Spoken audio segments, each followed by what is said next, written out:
And we are going to continue by switching gears into the world of ARM and .NET.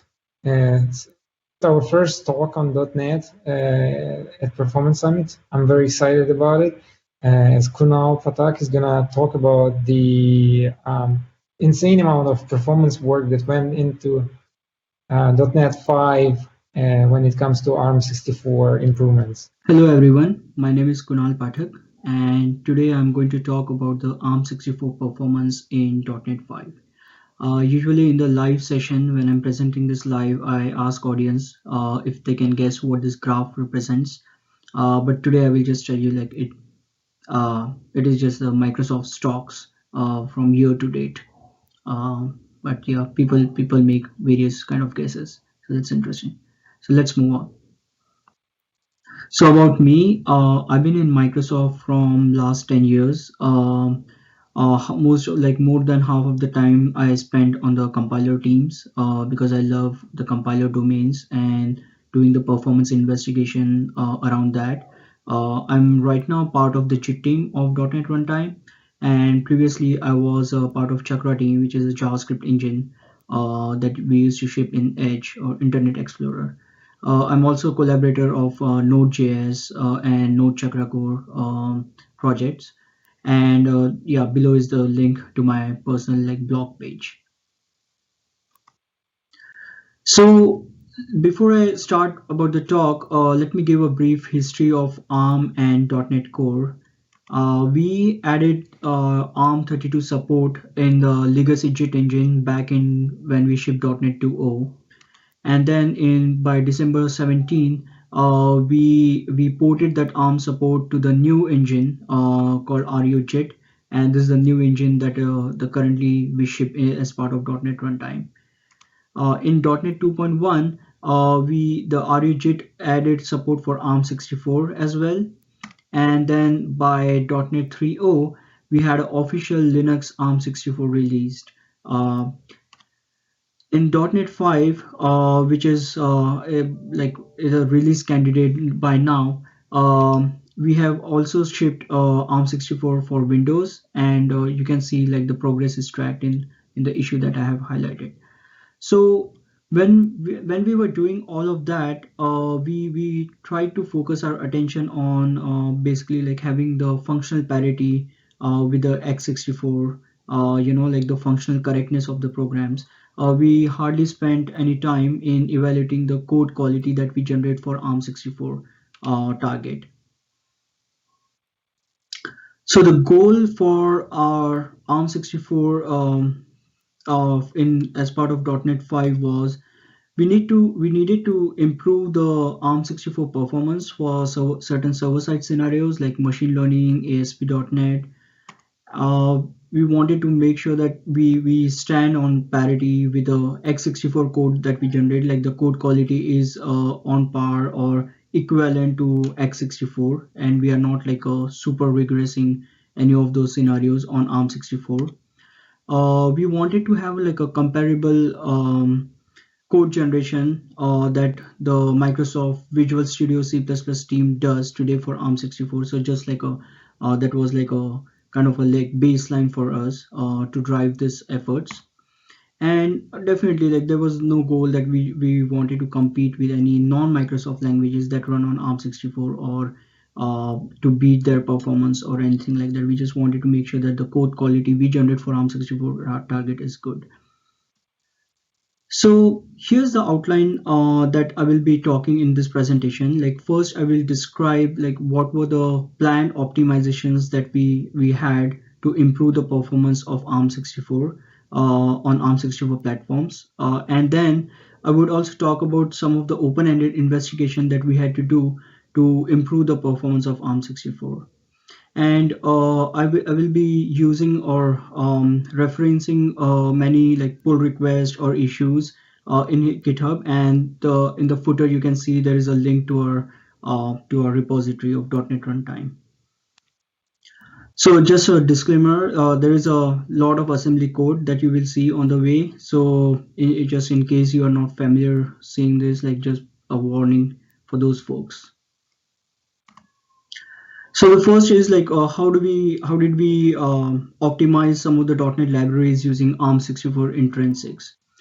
So the ARM64 intrinsics is something that like many modern hardware actually gives supports to a lot of specialized instructions, the hardware specialized instructions that are like vectorized, and they usually execute faster than the normal instructions.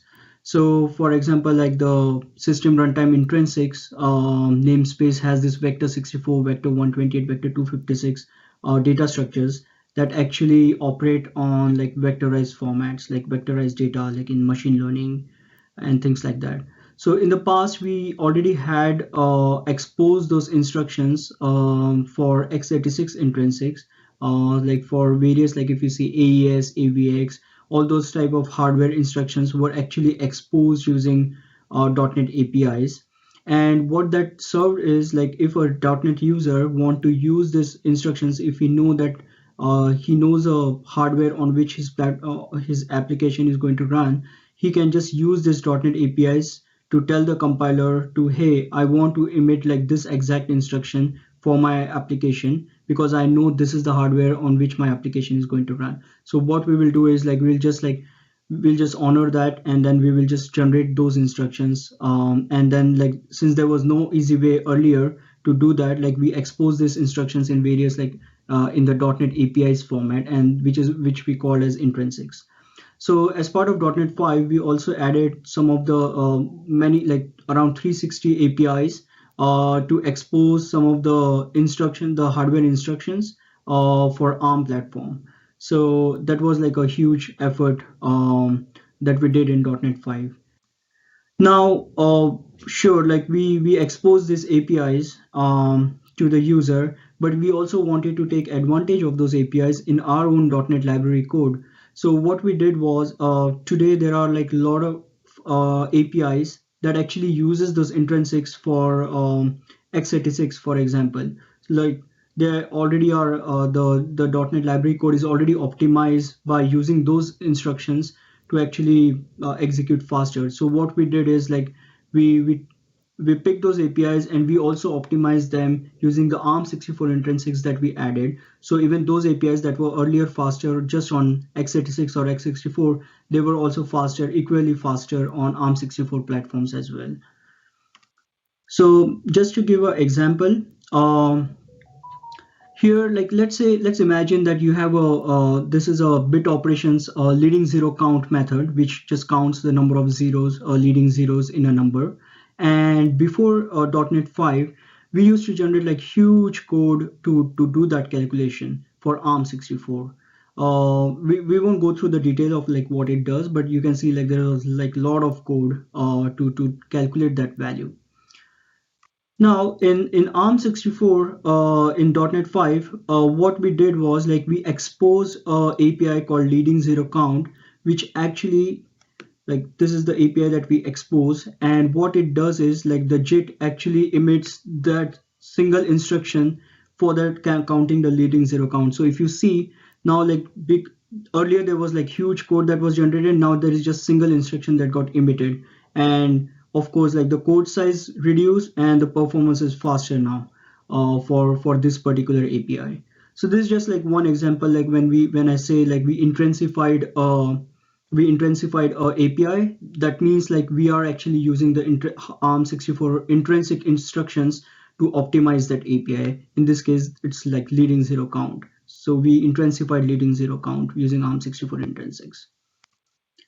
So these are like just example of like the namespaces or the classes that had like various API methods that we optimize using ARM64 intrinsics. And as you can see, like it was like we already knew about these APIs, and it was just matter of like optimizing them using those intrinsics. So it was all like planned efforts that we did.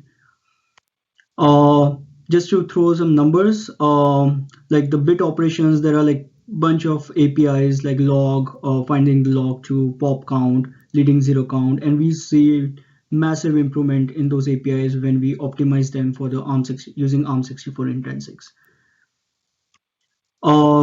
another example is like bit array. It has like bunch of like AND or XOR methods, and there was like anywhere around like 60 to 90% performance improvement in those APIs.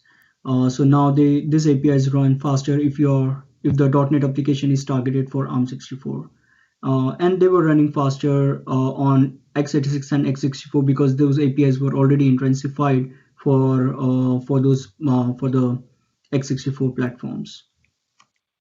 The span helpers, like this are like a very critical API like index of that the any like if you are writing any .NET application, it's like 99% sure that this is the API that the application will actually run. So we improve that by 25 to 30%. The encoding webs, this is another thing where like which is used heavily in the ASP.NET scenarios, and even those APIs got improved by like 20 to 30% using this ARM64 intrinsics. So let me talk about the AOT compilation. So AOT is basically ahead of time compilation. So usually what happens is like when you compile a .NET application, the .dll or .exe is created, and when during the runtime actually the code in the .exe, like it is compiled into the native code that is specific for that hardware on which you're running the application. So this all happens at the runtime, so there is a little lag. There might be little lag in the startup time, but however, if the .NET user already knows like what specific hardware his application is going to run, he can do the compilation ahead of time. So he can just generate the native code ahead of time, and then when actually when the application is executed, there is no compilation needed to the native code because the code is already compiled and it's like just ready to run. So we call this like a ready to run scenarios or ahead of time compilation. And before .NET 5.0, this facility was only methods that had the methods that had ARM64 intrinsics were never compiled ahead of time. They were always compiled during the runtime, and then that was not a good for startup time, because now if you added this ARM64 intrinsic APIs in a method and you wanted to compile that ahead of time, there was no way to do that. So we fixed that as part of .NET 5, and now even the methods that has ARM64 intrinsics can be compiled ahead of time, so you can get like better startup time. So the slower startup time is now no longer there now for the ARM64. And this is the issue or the PR that fixed that problem. Next, I'm going to talk about the benchmark analysis that we had to do to improve the code quality of ARM64. Like the intrinsification helped us in certain scenarios, but we wanted to also make sure that the general scenarios are also captured and optimized for ARM64. So now let's talk about the baselines, like what type of baseline we wanted to establish before we did our investigation. So one option was to just take some popular benchmark like TechEmpower and compare the TechEmpower's performance on ARM64 for like other languages like Node.js or Java, and then try to match if we can get similar performance for .NET. We definitely didn't want it to go that route because as I said, like we didn't want it to like compete with other like non-Microsoft languages at this point.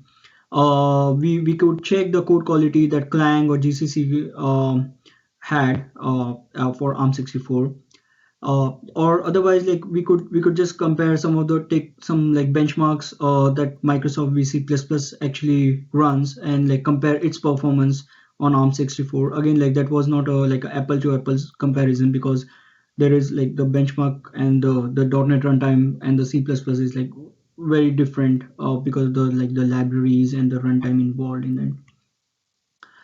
We could also just compare the VC++, like the Microsoft Visual C++ achievements, like just try to see how their ARM64 versus x64 speed ratio had, and try to see like do we see similar results, and if not, we had a baseline that we want to go and hit that speed ratio or the code size ratio for C++. Or the last option was just we had a bunch of micro benchmarks. The link of that repo is like down in the footer, and just pick those micro benchmarks and do the comparison of x64 versus ARM64 and see where we are lagging. So that was the route we picked, because again, like those were like C# micro benchmarks we could easily run on our machines, and then we could do the comparison. So the micro benchmarks, when we started investigating those micro benchmarks, there are like 1500 micro benchmarks, and as you can see, like the speed ratio actually varied from 2x to 50x. So certain benchmarks had like just it was 2x lower on ARM64, while others were like 50x lower on ARM64. Now we couldn't use the profiler tools to actually figure out like what is slow. So for example, like if this micro benchmarks are literally like just 1 or 2 lines of code in the benchmark, and they just test like very small thing or very small functionality of the .NET. So imagine like if you set a profiler on x64, see what is hot method, it will show you, okay, this benchmark is like really hot method because that's the one that is running for a long time. Then if you use a profiler on ARM64, again the profiler will show you the same information, that the benchmark method is actually hot, but that won't give us an answer like why the benchmark is slower on ARM64 versus x64. So the profiler didn't help us. Like we were looking for some kind of tool like Intel's vtune for ARM. So what, if people are not familiar with, like it gives you the profiling at instruction level, like it will tell you which instruction is actually is spending more time than other instructions. So we wanted that kind of tool for ARM investigation, but unfortunately there is no such tool, at least for Windows.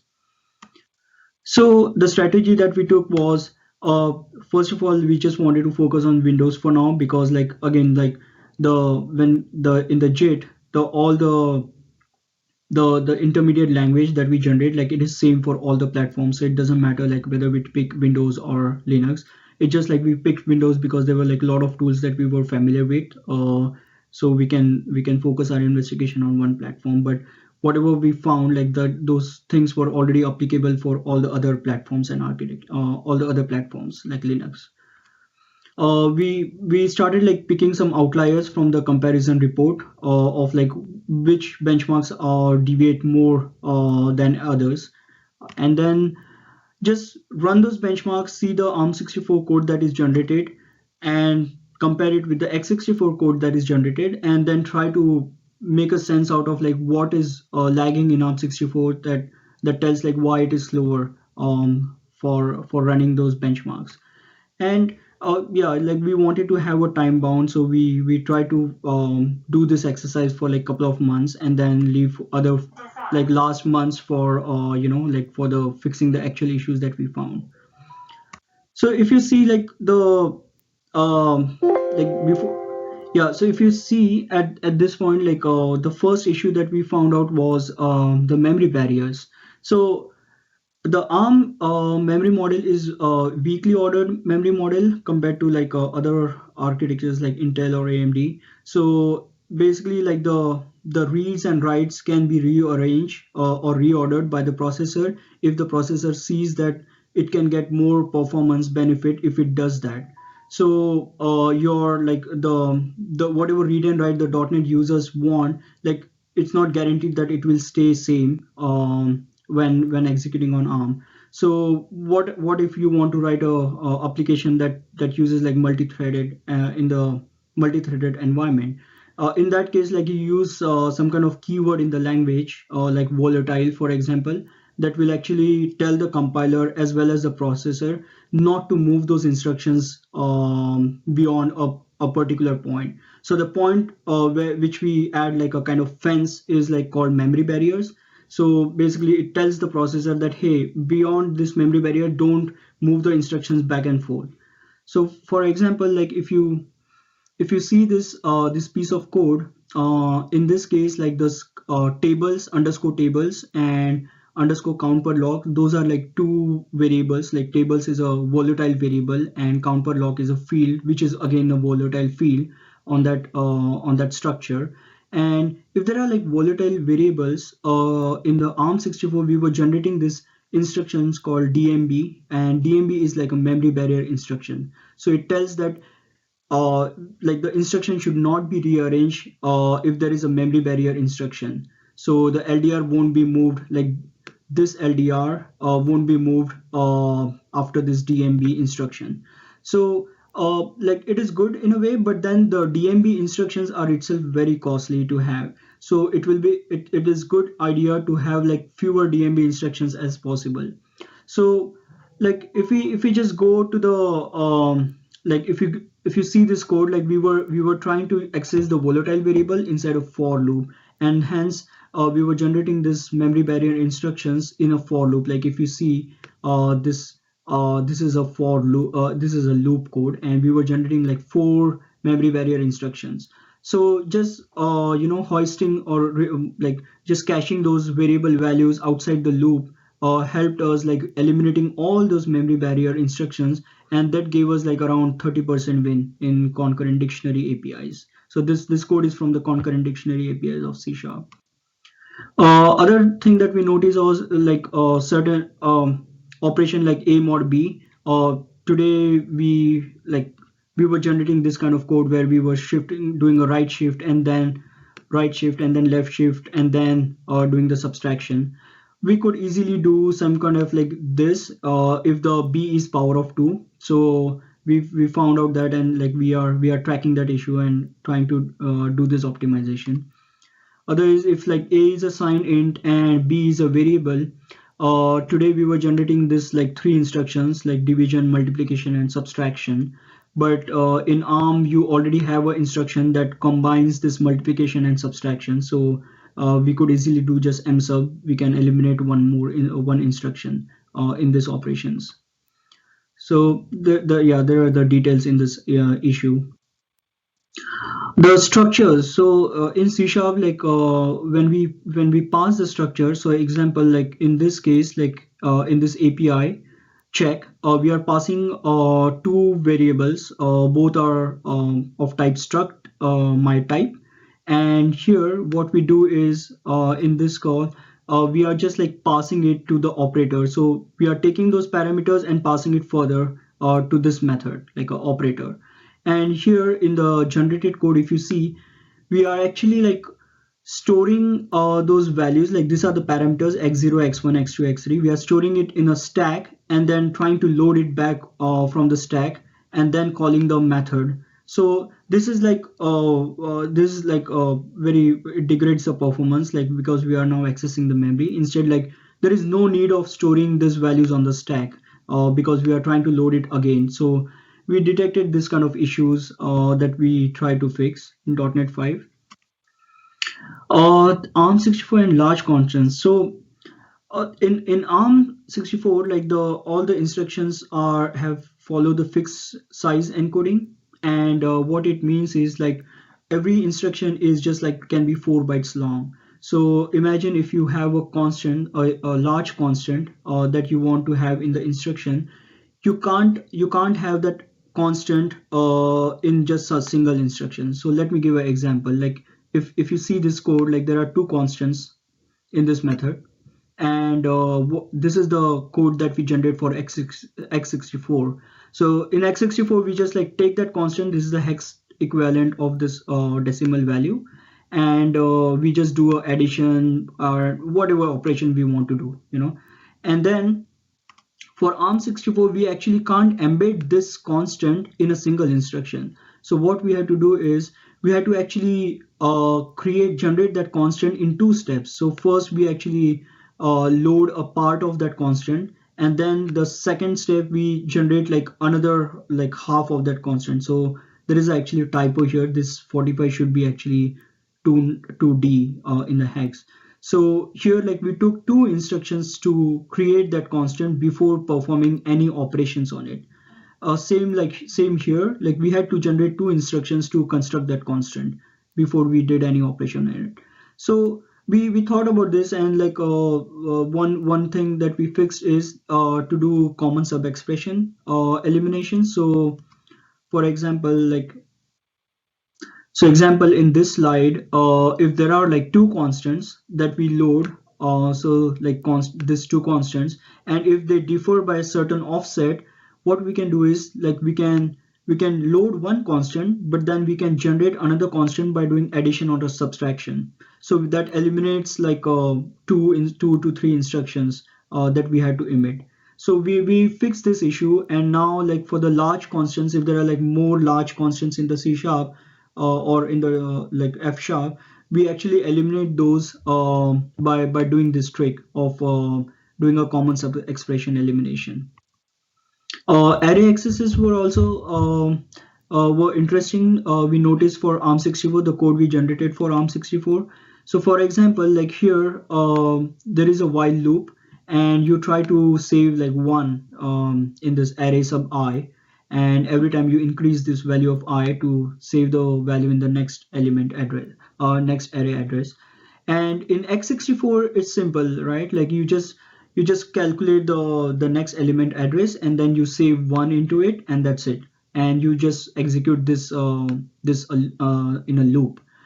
However, for ARM64 we were generating like several instructions, if you see, to calculate that address of the element before actually saving one into it, and we were doing this in a loop, like in this loop every single time for the entire like length of the loop.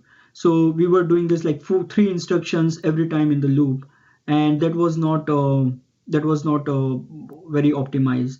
And it turns out like for ARM64 we already have a addressing mode that actually can is used for this purpose, where like what it does is like it tries to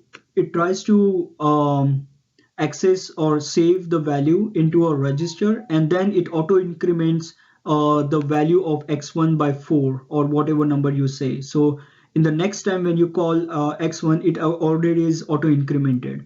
So this is like another thing that we wanted to fix. Like we didn't fix this particular thing in .NET 5, but we are hoping to fix it soon. There were certain scenarios where we were not eliminating range check, eliminating the range check. So for example, the range checks are, if you're trying to access this array, and the I and j, if you know that the I and j are constants, like in this case the bounds are constants of I and j, and if you already know that the like this array is like defined statically there itself in the code, so we know this array will never have like this indices will never go out of the bound range of what the array length is. So we could actually eliminate this comparison. Like this comparison actually checks if the I is it like within the bounds of array B, and if it is not, it will throw the range check errors at this point. So there is no need to do this checks, because we know already that the B array is like within it is less than this values. The another thing that we tried was to figure out what is the code size comparison for x64 and ARM64, and how much more code we emit for ARM64. So we shipped this .NET libraries. So what I did was I just like ran JIT on all the methods of those .NET libraries, and collected the disassembly of JIT, the JIT disassembly of all those methods. And so for example, for x64 it produced like 730 MB file that had all the disassembly code of all the methods that are present in the .NET libraries. And then for ARM64 it was like 860 MB. And then again, like the ratio of the code size was around 1.74x. So for example, like for ARM64 we are generating 1.74x more code than x64. Now the motivation of doing this was to like if we have this all the code generated in a single file, we can then search in that file to see like what is the most common code pattern that occurs, and how we can optimize those patterns, or if we optimize something, what is the effect of those optimizations on the entire .NET library. So we can actually make a case that okay, this is higher priority because it will affect a lot of .NET library methods. We also wanted to identify some of the outliers in those when inspecting those disassembly of all the methods. And then again, like we can do this instruction count comparison, code size comparison, and things like that. So the what we found out is this is like unique ARM64 code characteristics that we should that I should just talk about. Like there is a difference of in the architecture, like RISC versus CISC, if we just compare it with the x64. So as I said, the encoding of ARM64 is a fixed length encoding. So every instruction is just 4 bytes long, and there is no space to encode any constant that is greater than 16-bit long. So like then if there is a constant, then you have to generate multiple instructions to construct that constant first before operating on it, the way I was telling earlier. The ALU operations like add, sub, all of that, like none of those operations actually operate on the immediate value. So all the immediate constants have to be moved to the register before actually operating on them. You can't do any memory to memory data processing. All the data present in the memory has to go to the register before you operate on that. So everything has to be through the register. If you want to store a constant into the memory, you can't just directly store it in memory. You have to store it in the register, and then from the register you have to move it to the memory. So there are like bunch of these things because of which we see like a code blot where we have to do some preparation work before we actually do actual operation. And that leads to like a bigger code size for ARM64 if we just compare x64. So one thing, like for example, the indirect and virtual stub calls that I saw is if we are making a indirect calls, what we were generating was like in this case, like we were actually storing the indirect cell address of the of the method where we want to load where we want to call the method. So this is basically loading the address of that the cell, and the cell actually tells like where the method is located. But then in here, like we were again trying to load that value into x4, and which doesn't make sense. So what we did is like just eliminated these two instructions and just use the value that is present in x11 and load that value into x4. So here, like we just eliminated these two instructions, and that gave us like 15% code size improvement, because the method calls are so common in throughout the .NET libraries. So by eliminating just those like 8 bytes of instruction, we got like 15% code size improvements in the indirect and virtual stub call scenarios.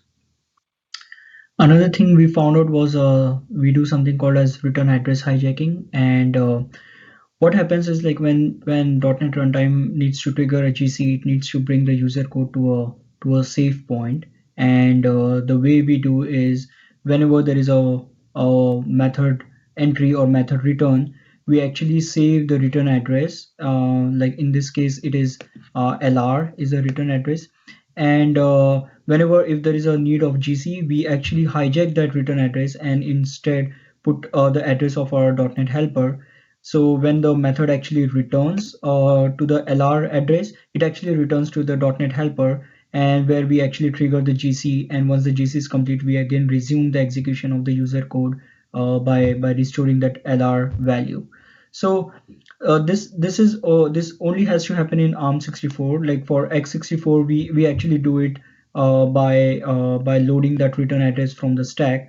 But for ARM64, like we have to actually store the return address on the stack and reload it back. So we generate these two instructions, like which is like prologue and epilogue before and after the actual user code.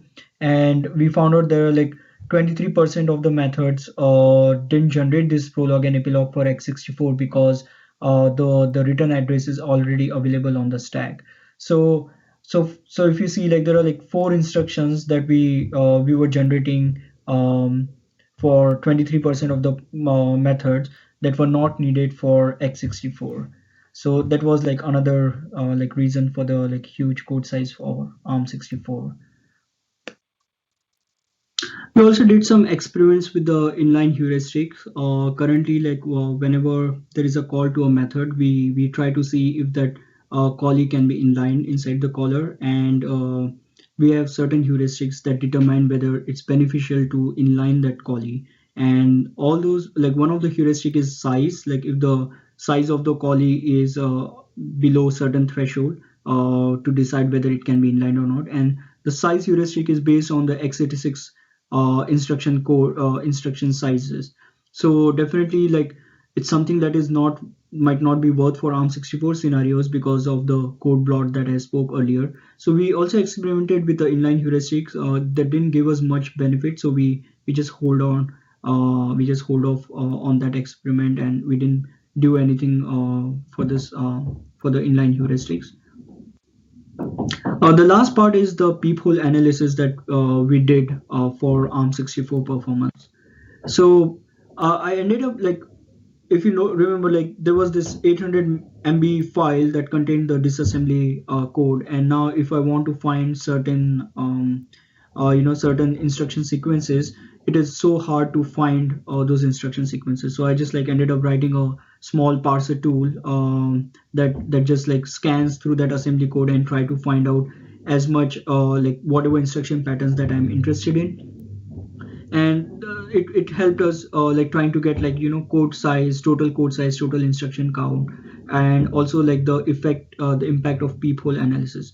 So just people who are not familiar with peephole analysis, like the peephole analysis is a traditional like compiler phase that happens at towards the very end. So imagine like you emit all the instructions, and then you actually go through them like see them in through a peephole, and try to see if some of those instructions can be eliminated if they are redundant next to each other. So I will walk you through some examples. So this is just an example of AnalyzeAsm tool. So for example, like this is the assembly code that we have, disassembly code that we have. And imagine that I want to see this highlighted str, like I wanted to find all the places where these two strs are next to each other, and AnalyzeAsm will help me find those kind of patterns, and it will also tell me how many of those patterns occurred throughout the .NET libraries, and then where are they present. So for this input of disassembly, the AnalyzeAsm will produce me this kind of output.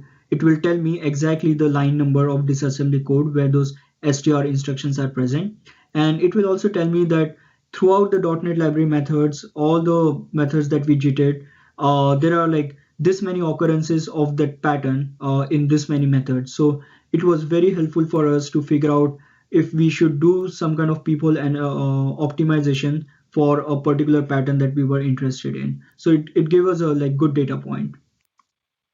So for example, like the first issue that I just wanted to walk through is, let's imagine like there are two LDR instructions next to each other. LDR instruction basically says that if from this memory location or whatever value is present in this memory location, load that value into register X2. So this operates on 8 bytes. So it will like this, the first instruction will load 8 bytes from FP or like 24 address into X2, and then the next instruction will load another 8 bytes from this address. Now if you see like this memory addresses are like just 8 bytes off from each other, and there is an instruction called LDP which actually loads you 16 bytes into two consecutive into two registers but from that same memory location. So if we see like we can just convert these two LDRs into a single LDP instruction, and that will help us eliminate one instruction, as well as it will also eliminate one extra memory access. So from the AnalyzeAsm tool, we found out that there are like 28,000 pairs of this kind of LDRs that we can convert it into LDP instructions. So that like helped us prioritize like we should definitely do this peephole optimization. Another like the same example, except that earlier there was like frame, it was based on frame pointer, but here the address was through the registers. So this guy says that, hey, load me the value that is present at the address of x19 plus 16. And same with the second instruction, except that it's x19 plus 24. So these two instructions can be combined into LDP instructions. So there were like, again, like a lot of those pairs we found in the throughout the .NET libraries. So we ended up optimizing those. Um, Same like LDR, this is STR. STR is basically store the value that is present in X2 at this memory address. And even like two STRs, two back-to-back STRs can be combined into a single STP instruction. And there were like 33,000 pairs that we found throughout the .NET library method. So again, like a high priority item that we can fix and get good code benefits, good performance optimization. Same with here, like except the base address is based on the register rather than frame pointer. Uh, and then here, like we saw some patterns where we are trying to load same value from the same memory address into two separate registers. So instead, what we could have done is like load a value into a register and then just use move instruction instead of LDR instructions to move that value into W0. So that saves us like one memory access. There are like WZR like, are 0 registers of 8 bytes long, and we could actually use XZR if we know that there are two back-to-back WZR that are used to save the zero value into memory. There were like redundant moves that we could eliminate. So for example, like here we are trying to move a value of x0 into x24, and then the next instruction was moving back those x24 into x0. There were like 27,000 pairs of those kind of instructions, and we actually went and like fixed this in .NET 5. So we now like don't generate this kind of redundant move instructions. This is again like there is this we try to store a value from W0 into the memory and then again load that same value back to W0, which we can just totally eliminate because W0 already has the value. So we can eliminate the second LDR. Like we still want to keep the first instruction because it is storing the value into the memory. So overall, I think yeah, like we had this epic issue where we listed out all the things that we found out as part of this performance investigation of ARM, and yeah, many of those issues that I spoke about, we closed those issues and we got like a good performance win in Microbenchmarks in some of the Tech Empower. So overall, I think like yeah, we improved the code quality of ARM64 in .NET 5, and we will be still going, like we are still will be still working on to improve it for .NET 6 further. So the takeaway was that yeah, we got good performance and code size improvements in .NET 5. We also figured out that whatever analysis we came up with, the outcome that aligned closely with what the Visual C++ team has found out for ARM64. So that was like a good win, that we were not like totally off in this investigation. It was personally for me, it was a great opportunity to learn ARM64. I never worked on this ARM64 instruction set, so this was like a really great opportunity. We published a blog back in September that talks about all those things, all these things that I spoke about in much detail and with much more examples. So if you're interested, go and check the blog. And finally, yeah, just want to call out that performance investigation is an art and not science. And there are like many techniques that you have to do to do the investigation and come up with a fruitful result. So not all the techniques work for all the scenarios. You have to like just be really like creative and smart about it. So thank you for listening to this presentation. I really appreciate that. Have a good day. Thank you, Kunal, for an interesting presentation. I personally also admire ARM64. I really loved it, especially in comparison to ARM-v7 with all the switches between the width of the instructions and other shenanigans that it had. So ARM64 definitely looked a lot more streamlined and more interesting. I'd like to remind everyone that if they have any questions, they can ask them on a. Since we currently don't have any, I'm gonna go ahead with my questions. Sure. So first would be so one of the things that we've been working on was reducing binary size for mobile applications. So we were doing post-binary processing where we would do things like identical function merging and function outlining, which is the opposite of function inlining. And even though there were a lot of concerns about the effect of this, because I mean, obviously we have extra branches and extra jumps to new functions and whatnot. So the concern was that it's going to destroy the performance and whatnot.